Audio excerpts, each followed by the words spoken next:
أعوذ بالله من الشيطان الرجيم بسم الله الرحمن الرحيم فقلت استغفروا ربكم إنه كان غفارا يرسل السماء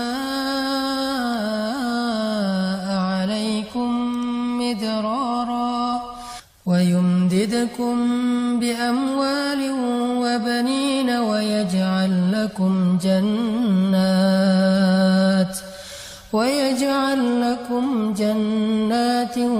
ويجعل لكم أنهارا.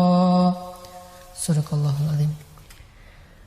Assalamualaikum warahmatullahi wabarakatuh. Hari ini kita akan bahas tentang keutamaan istighfar. Karena istighfar itu adalah salah satu zikir yang sangat ajaib di antara sekian banyak zikir-zikir yang istimewa dalam Islam. Bahkan kalau kita baca sejarah, Allah selalu mengganti satu ujian atau satu musibah dengan kebaikan itu karena istighfar. Ketika Nabi Adam beristighfar, maka Allah mempertemukan beliau dengan istrinya yang sudah berpisah sekian puluh tahun. Ketika Nabi Yunus beristighfar, maka Allah menyelamatkannya dari perut ikan sehingga kembali bisa berdakwah di muka bumi. Ketika Nabi Musa beristighfar, maka Allah Subhanahu wa taala memberikan kepadanya rezeki di daerah Madian dan menurunkan kepada beliau banyak kebaikan-kebaikan. Ketika Nabi Muhammad SAW beristighfar, maka Allah Subhanahu wa taala memberikan kepada beliau kemenangan-kemenangan dakwah. Makanya di dalam Al-Qur'an Allah mengatakan, "Idza jaa nasrullahi wal fath wa ra'aitan nasa yadkhuluna fi dinillahi afwaja fasabbih bihamdi rabbika wastaghfir." Dan beristighfarlah, maka Allah akan berikan kemenangan itu berlipat ganda. Kemenangan itu beruntun, bukan hanya satu kemenangan. Makanya membahas tentang istighfar ini artinya kita membahas tentang kunci kesuksesan dan kebahagiaan hidup. Di dalam surat Nuh yang tadi saya baca, Allah Subhanahu wa taala menyebutkan beberapa keistimewaan dari istighfar yang sifatnya urusan dunia. Karena amal soleh dalam Islam itu selalu berdampak dunia dan akhirat, bukan hanya akhirat. Jadi kalau kita ngomongin amal soleh dalam Islam, kita bukan cuma ngomongin tentang pahala akhirat, bukan cuma ngomongin tentang surga neraka, bukan cuma ngomongin tentang kehidupan setelah mati, tapi kita juga ngomongin kehidupan kita di dunia. Karena semua amal soleh itu berdampak di dunia dan di akhirat. Hasanah dunia dan hasanah akhirat. Nah, di surat Nuh ayat 10, Allah menjelaskan keutamaan dari istighfar. Kata Allah, "Istaghfiru rabbakum innahu kana ghaffara." Mintalah ampun kepada Rabb kalian dengan istighfar, dan Allah itu Maha Pengampun, Ghaffara. Yang artinya Allah itu nggak pernah ngitung-ngitung dosa kita kalau kita udah istighfar. Mau sebanyak buih di lautan, mau sebanyak bintang di langit, mau sampai memenuhi langit dan bumi. Kalau kita istighfar sekali aja dengan tulus dan ikhlas, maka Allah Subhanahu wa taala akan mengampuni semuanya sekaligus. Fala ubali, kata Allah dalam hadis qudsi, aku nggak peduli berapa banyak dosa dia. Itu namanya ghaffar.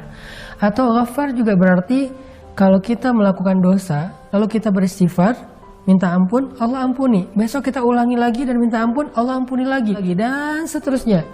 Jangan berputus asa meminta ampun kepada Allah, karena Allah aja nggak pernah berputus asa mengampuni dosa kita. Yang penting kita jangan mempermainkan Allah. Gimana mempermainkan Allah? Kita beristighfar, tapi kita nggak serius pengen ninggalin dosa. Kalau kita beristighfar dan nyesel banget dengan dosa kita dan serius pengen ninggalin dosa itu di kemudian hari, tapi ternyata kita lemah lalu melakukannya lagi, istighfar lagi, melakukannya lagi, istighfar lagi, tapi selalu menyesal, selalu tulus, selalu pengen berubah, maka Allah Maha tahu isi hati hambanya dan Allah pasti mengampuni dosa-dosanya. Karena Allah Ghaffara.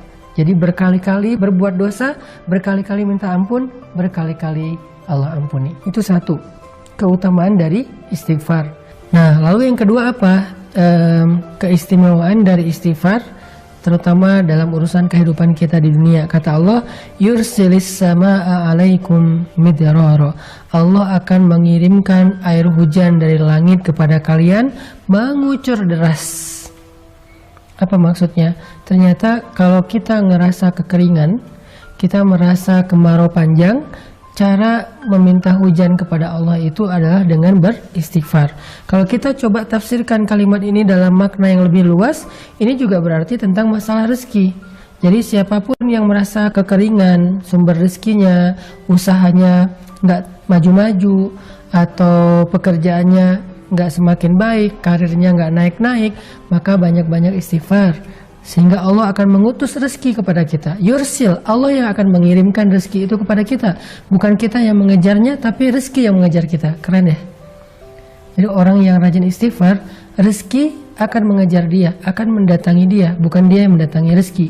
Karena kalimat ayatnya, yursilis sama'a alaikum midrara, akan dikirimkan oleh Allah hujan dari langit kepada kalian secara deras, mengucur deras. Jadi rezeki itu datang kepada kita tuh ngucur deras seperti air hujan. Kebayang nggak jumlah air hujan? Bukan setetes dua tetes, ngucur deras sampai bahkan kadang-kadang saking derasnya dan nggak ketampung banjir di mana-mana. Seperti itulah rezeki yang akan datang kepada orang yang rajin istighfar. Bukan dicari, tapi dia yang mencari. Terus apalagi? Wa yumdidukum bi amwalin. Lalu Allah akan madad itu menjulurkan, madad itu memberikan. Allah akan menjadikan harta kalian itu turun-temurun. Kalau bahasa kita, wa yumdidukum bi amwal, Allah akan berikan kepada kalian harta, tapi dengan bahasa bukan wa yurzukum, tapi yumdidukum. Allah akan berikan harta kalian itu bisa bermanfaat dalam waktu yang lama, dalam waktu yang panjang. Artinya kayak 7 turunan kalau bahasa yang sering kita dengar ya. Ternyata orang yang rajin istighfar, hartanya akan bermanfaat sampai 7 turunan, sampai anak-anak cucunya. Dan dia akan bisa menikmati harta itu dalam waktu yang lama.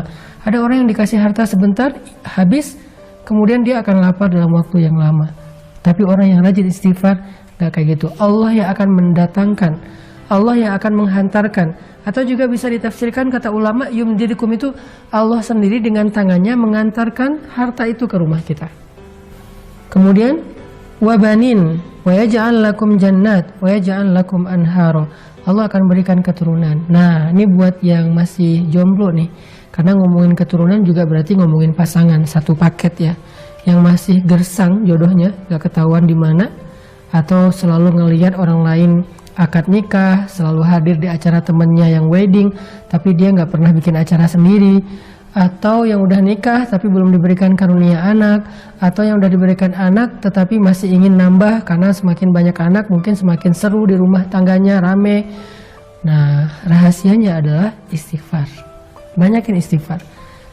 Dan Allah punya cara sendiri untuk memberikan apa yang Allah janjikan. Yang penting kita nggak boleh ragu kepada janji Allah Subhanahu wa Ta'ala. Coba istighfar. Ya Allah, saya kayaknya udah siap untuk nikah nih. Tahun ini kayaknya harus jadi Ramadan terakhir saya sahur sendiri. Istighfarin aja 1 bulan. Siapa tahu belum beres Ramadan juga udah nikah temennya, bukan kita. Atau mudah-mudahan kita, atau tahun depannya, atau Allah lebih tahu kapan itu. Yang jelas istighfar. Kemudian wa yaj'al lakum jannatin wa yaj'al lakum anharo. Allah berikan kepada kalian kebun-kebun, Allah berikan bagi kalian sungai-sungai yang mengalir. Maksudnya apa sih? Kehidupan yang layak. Karena kebun dan sungai ini dalam konteks ayat ketika dia turun di zaman dulu, itu artinya kelayakan hidup, punya rumah yang nyaman, punya lingkungan yang nyaman, punya keluarga yang nyaman, yang bahagia, punya harta yang terus mengalir, punya pekerjaan yang baik, punya kehidupan yang sempurna, yang semua orang akan merasa iri kepada dia. Ternyata rahasianya cuma satu dari semua kebaikan dunia ini, istighfar. Makanya Allah mengatakan fakultu astaghfiru rabbakum.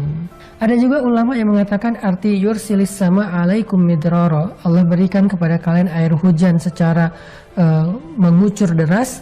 Artinya Allah akan berikan kepada kalian jalan keluar atau solusi ketika kalian mengalami satu masalah. Makanya Nabi dalam sebuah hadis pernah bersabda, siapa yang memperbanyak istighfar dan mendawamkannya, maka Allah akan jadikan dalam setiap kesempitan hidupnya jalan keluar.